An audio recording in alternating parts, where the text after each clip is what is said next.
My name is Alan Wake, and I'm a writer. I didn't become one overnight. Like most writers, I struggled with it.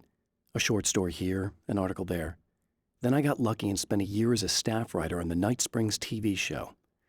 It wasn't the great American novel of my fantasies, but it taught me discipline and craft, and the difference between wanting to be a writer and actually writing. Mr. is a twisted copy of me, powerful and dangerous. But I know I can fight him. I don't think anybody else can. They don't understand what he is, what he represents, or that all the horrible things he does here are almost insignificant compared to what he will unleash on Earth given the chance. But I've survived the dark place, and it has taught me things. How to cope, how to stay sane when the world goes crazy. He's 2 steps ahead of me, but I can find him, and I believe I can stop him. The reality we take for granted is softer, more adaptable than we think. Under correct conditions, you can reshape it, turn it into almost anything you want. When it happens, almost nobody notices. It's not that we forget, it's that after the change, there's nothing to remember. Only those who have been directly touched by the powers that can shift reality are aware of the changes. Many are driven mad by it. Others can cope. I'm one of those people, and I know how to wield that power to rewrite reality. To change reality, you nudge it into the right direction. Your version of it is there, waiting. It wants to come true.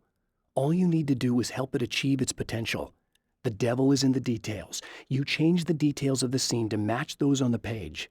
If you get the details right, if you achieve that critical mass, the shift will come, and the rest of your new reality overrides the existing paradigm. The lie, no matter how outrageous, is now the truth. Some of the taken aren't protected by the darkness like their comrades. Instead, their aversion to light is so extreme that they literally split into 2 when they encounter strong light. It leaves the 2 halves weaker, but of course, there's strength in numbers. It's a disturbing development. The dark presence I faced 2 years ago was powerful, but it didn't have much in the way of imagination. Clearly, the same cannot be said of Mr. The strands of webbing glistened in the beam of my flashlight, fine, almost ethereal. They were fresh and right in my path. I held my breath and waited, ears straining. Nothing. I moved on, concentrating on the task at hand. Just get what I was looking for, then leave. That's all I keep telling myself. For a moment, I actually thought it might be as simple as that. Then, I heard too many legs skittering across the ground. My own face peered back at me from the TV screen. For a moment, I struggled with the sensation of déjà vu. How many times have I seen myself like this now? And then there was that easy grin that never seemed quite as quick or natural on my own lips, the dark, malicious twinkle in the eyes. And I knew who I was looking at. As he pulled back and revealed the room behind him, my throat went dry. There was nothing I could do but watch. At the oil derrick, the wheel had been jammed in place and turned until the oil gurgled and flowed thick and flammable. The warning lights were blinking in a fast rhythm, bright and steady, powered by the battery. The Kasabian CD was playing in the boombox, all distorted guitars and intense beat. High above, some piece of orbital junk or another collided with the satellite, knocking it radically off course. Trailing debris, it screamed down from the skies at an impossibly steep angle. All that high-tech engineering reduced to nothing more than a bullet that would destroy whatever it hit. I'm trapped in the darkness. He has started appearing to me, Mr.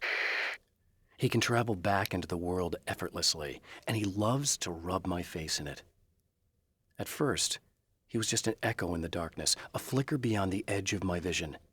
Now he started showing himself, getting bolder all the time, telling me what a great time he's having in the world while I'm stuck here, and what he plans to do, especially to Alice.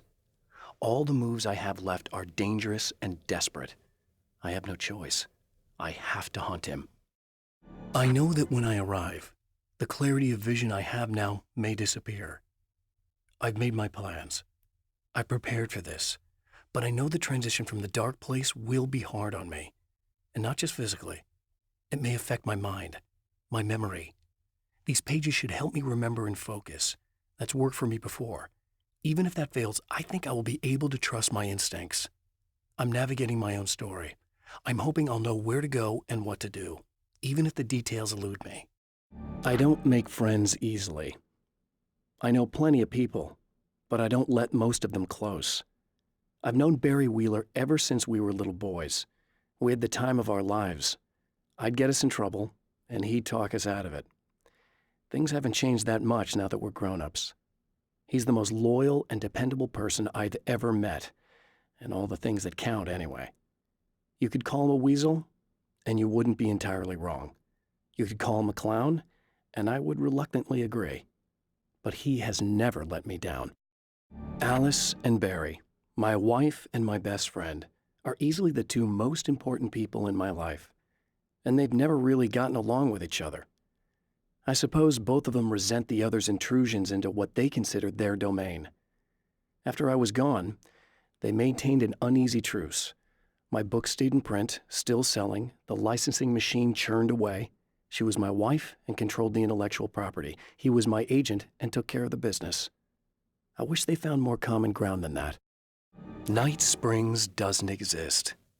It's a fictional town from the TV show I used to work on. It was Any Place USA, a place we used as a backdrop for whatever strange story we had that week. One of the stories I wrote for the show involved a man, the champion of light, fighting his evil double, the herald of darkness. It was something I'd written back in the real world, something I had a link to, a framework I could build on. I had adapted it into a new story. This story. Now Night Springs is in Arizona, although not for long. It's in Arizona because whatever the town that has become Night Springs is really called is located near one of the thin, worn places in the world where dreams and reality flow together and life is always a little strange. Perfect analogy for Night Springs. I can't return to the real world. I've tried, but I'm operating on dream logic, forcing the door open a crack so I can slip through. I can enter the strange little town of Night Springs. All I did was put it in Arizona for one night. In Bright Falls, I was constantly under attack by birds that were more shadow than flesh and feathers. But this is an evolution. Some of the taken were actually capable of turning into a flock of birds to escape my attacks and turning back into human form to make surprise attacks. With all the herbs, crystals, and the rest of her New Age paraphernalia, Emma Sloan had been called a hippie and a freak and worse. It was that small-town mentality. She was a female mechanic, and even in 2011, there were always going to be backward shit-kickers who thought that was a hoot. She didn't mind.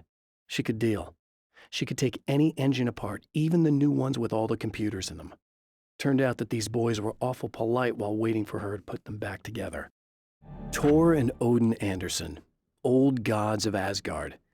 I still don't quite know what to make of them. I know they used to be rock stars who modeled their stage personas after Norse gods. I know they're old. I know that in their day they fought the darkness as I do. I know they're demented and insane, ravaged by age and self-abuse.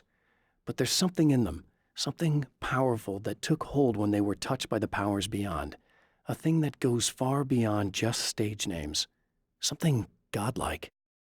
The Anderson brothers should probably have been in a facility somewhere, despite their tendency to escape from such places. It could be argued that they had no business being on tour, considering their condition. Their lives mostly revolved around the laundry list of ailments and their endless quest for liquor. But Barry Wheeler managed them now. And whatever else they might say about Barry, he knew how to make things happen. And honestly, it wasn't like the Andersons were the most difficult clients he ever had.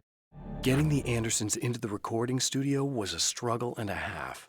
But once they actually picked up the instruments, something happened. They were two old men, and they weren't.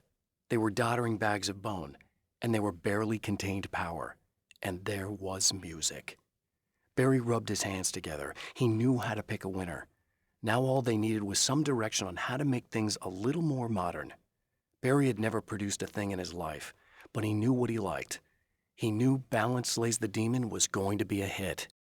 I have seen the darkness twist flesh into new shapes before, but encountering these giants is an extremely disturbing experience. It's as if the genre has been switched on me. There's something out of Pulp Fiction, twice as tall as normal men and stronger than forklifts. Their lumbering gait and slow-witted demeanor brings to mind some kind of mean-spirited caricature of a feeble-minded hillbilly. Emma wasn't sure exactly when the man arrived at the motel, but from what she could tell, the party started almost immediately. It was infectious, spreading from one room to another. He was mercurial, almost as if he was flickering through the scene, telling a joke here, throwing an insult there, oozing sex and violence and excitement. She had never seen someone like this before. He looked at her and smiled, and she felt her heart flutter a little. She knew he was the kind of man mothers warn their daughters about, but she told herself it didn't matter.